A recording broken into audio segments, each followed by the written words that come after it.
Anda masih bersama kami dalam Sindo Prime pemirsa. Jelang pemilu 2024, elektabilitas Partai Perindo terus mengalami tren positif. Berdasarkan survei terbaru yang dilakukan Lembaga Survei Jakarta atau LSJ, elektabilitas Partai Perindo tembus 5,1%. Dalam surveinya, LSJ mendapat bahwa jika pemilu dilakukan saat ini, Partai Perindo memperoleh suara cukup tinggi. Elektabilitas Partai besutan Haritanu Sudibyo itu masuk ke dalam kategori Partai Papan Tengah bersama dengan Partai Nasdem, PKB, dan juga PKS. Sementara PAN dan P3 yang merupakan partai parlemen justru berada di bawah Partai Perindo, di mana PAN hanya memperoleh 2,9% dan P3 2,9%. 2,0%, mohon maaf.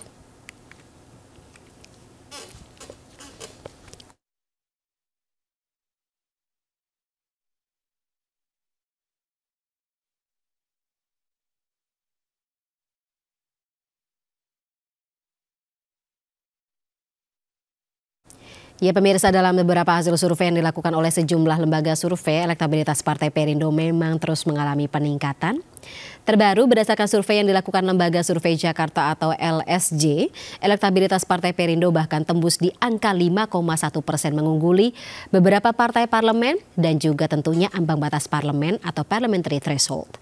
Lantas, apa yang membuat elektabilitas Partai Perindo ini terus meningkat dan juga bersaing dengan partai-partai lainnya yang berada di klasemen papan tengah? Untuk membahasnya lebih dalam, kita sudah terhubung dengan peneliti dari Lembaga Survei Jakarta atau LSJ, Verta Ardianto. Baik, Mas Vetra, selamat malam. Selamat malam Mbak Fani. Baik, izin mungkin Mas Vetra bisa dielaborasi lebih lanjut begitu terkait dengan hasil responden dari survei Mas Vetra yang memilih Partai Perindo masuk begitu ke dalam klasemen tengah, mengungguli partai-partai lainnya melewati ambang batas parlemen ini, apa? Ya, jadi kalau kita perhatikan bersama, perlu kita ketahui bersama bahwasanya menurut survei LSJ ada 4 faktor yang kemudian menyebabkan naiknya elektabilitas dari Partai Perindo dan kemudian dipilih oleh masyarakat. Pertama, terkait dengan program Partai Perindo yang menjurus kepada kesejahteraan masyarakat. Program nyata yang dilakukan kader Perindo di tiap daerah seperti melakukan aktivitas sosial di masyarakat, dalam hal ini terpotret dalam survei kami.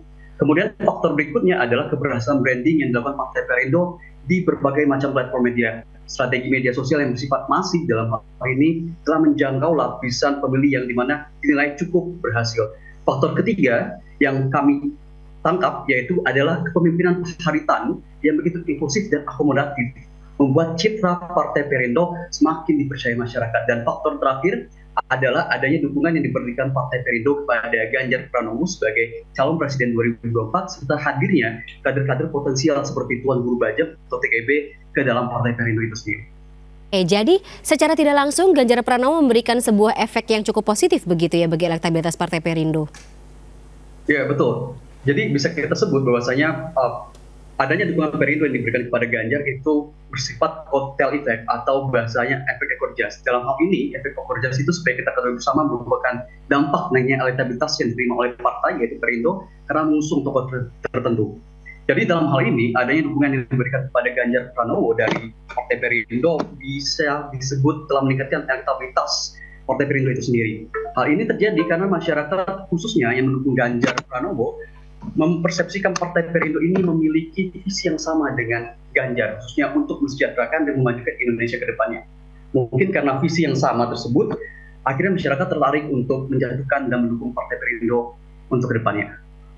Oke, Mas Vetra, untuk survei atau responden dari hasil survei LSJ ini mungkin juga bisa dibagi begitu, apakah kelihatan di mapping gitu Perindo atau katakanlah elektabilitas dari Perindo yang juga terimbas dari terdampak begitu dari sosok Ganjar Pranowo ini lebih populer di kalangan pemilih generasi muda, generasi usia produktif atau seperti apa? Ya kalau kita lihat secara kita bagi begitu, terkait dengan pemilih yang berasal atau yang mendukung Ganjar Pranowo dan juga Partai Perindo itu merata, baik itu yang sifatnya berasal dari anak muda ataupun yang berasal dari kalangan-kalangan yang sudah cukup tua seperti itu. Jadi merata begitu, Mbak. Oke, cukup menarik. Apalagi kira-kira yang menjadi sebuah faktor begitu untuk bisa menentukan kalau dari kacamata LSJ sendiri gitu, untuk bisa menentukan ketersukaan terhadap parpol dan juga nanti tentunya yang berimbas kepada capres yang diusung serta cawapres yang menjadi pendampingnya ke depan?